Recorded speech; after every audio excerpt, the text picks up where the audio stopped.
Welcome to this library that Teddy built and brought to life with his spirit and dedication to public service. As many of you know, over the last few years, or really for most of my semi-adult life, one of my part-time jobs has been introducing Teddy to crowds of people who already knew him incredibly well. Although this process was unbelievably stressful for me, it was just another one of the gifts that he gave me. When he saw that I was nervous, he would give me a pat on the back. When he knew that I was sad, he would call up and say, "I've got a great idea. There's a convention coming up, and maybe you'd like to introduce me." And off I would go on another adventure in public speaking. But no matter how nervous I was, I always knew that when I stepped down from the podium, I would get a big kiss and hear him whisper, "Now I'm going to get you back." And I can't believe that's not going to happen tonight. The other night after Vicki called, Ed and I went outside. It was a beautiful summer night. The moon had set, there was no wind, the sea was calm, and the stars were out. I looked up, and there was this one star hanging low in the sky that was just bigger than all the rest and brighter than all the rest, with a twinkle and a sparkle louder than all the others. I know it was Jupiter, but it was acting a lot like Teddy. His colleagues have spoken tonight about his work, his devotion to the Senate, the joy he took in helping others, his thoughtfulness and compassion, his inspirational courage, and his commitment to the ideals of peace and justice that his brothers gave their lives for and that he fought for his entire career. In our family, we were lucky to see his passion, his self-discipline, and his generosity of heart every single day. He had a special relationship with each of his 28 nieces and nephews and with the 60 people who called him Great Uncle Teddy. He was there for every baptism, every school trip to Washington, every graduation, and every wedding with his big heart, his big shoulders, and a big hug. He knew when we were having a tough time or a great time, and he would just show up and say, "It's time to go sailing." He convinced us that we could ace the next test, make the varsity team, win the next race, whether it was sailing or politics. And it was okay if we didn't, as long as we tried our best. He did it by letting us know that he believed in us, so we should believe in ourselves. He taught by example and with love. He showed us how to keep going no matter how hard things were, to love each other no matter how mad we got, and keep working for what we believe in. He never told us what to do, he just did it himself, and we learned from his example. Though it was sometimes overshadowed by his other gifts, Teddy was a creative spirit. He loved painting and singing in the natural world and the sea. He was always looking for new ways to bring people together, to make a better world, to get things done. And he was always doing things that other people could have done, but he was somehow the one who did it. This is true in the Senate, as we've heard tonight, as it is in our family. So I thought I'd tell you a little bit about one of the less-known examples, his creation of the annual family history trips. Visiting historical sites is something anyone can do, but Teddy made it into something special. He realized that a family reunion was wasted if it was just a cookout, so he made it a chance to learn and share the love of history that he got from his mother and Honey Fitz.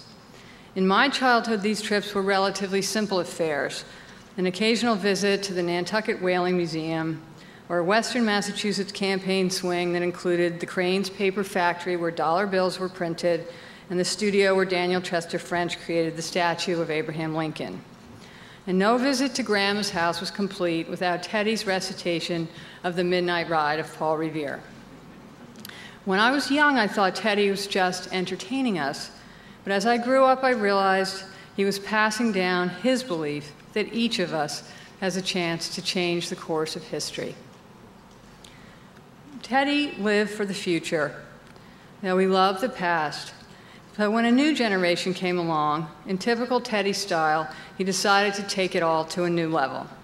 He wanted us all to share his love of being together, his passion for history, and to learn about the sacrifices upon which this country was built, so that we would understand our own opportunities and obligations.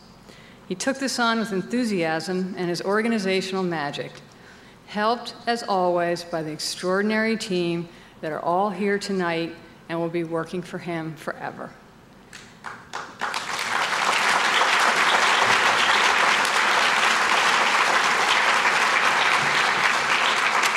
Teddy illuminated the world around us and brought the past to life. The trips were open to everyone, and although there was always some pre-trip moaning and groaning among the teenagers, no one ever wanted to stay home. We visited the monuments of Washington by night and Mount Vernon by boat. We walked the Civil War battlefields of Antietam, Fredericksburg, Manassas, Harper's Ferry, and Gettysburg. In Richmond, we saw the Tredegar Iron Works and the church where Patrick Henry made his immortal speech about liberty. We went to Fort McHenry in Baltimore, Valley Forge and Constitution Hall in Philadelphia. We walked across the Brooklyn Bridge and learned about the Battle of Long Island. But the culmination of this tradition was our trip to Boston. We took a ride on the old Cape Railway and learned about the building of the Cape Cod Canal. On the way to Boston, we went to Plymouth Rock. When we got here, we visited the USS Constitution, saved by Honey Fitz, Bunker Hill, Paul Revere's house, the Old North Church, the Old South Meeting House, the house where Grandma was born, and the spot where the Irish immigrants came ashore. We toured the Kennedy Library and had a picnic at the Boston Harbor Lighthouse. Although the rule for history trips was that they were day trips only, we all knew that to Teddy, Boston was special. He had a surprise for us, which was that we were going to get the chance to camp out on Thompson Island.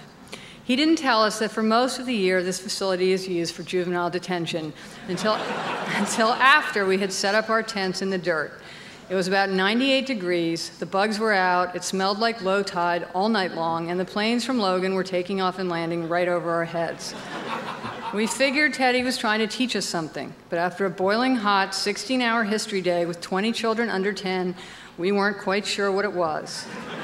In any event, that was when Teddy decided that even he had had enough of history, finally, and snuck out under cover of darkness on his secret getaway boat and headed for the Ritz. Once again, he had it all figured out.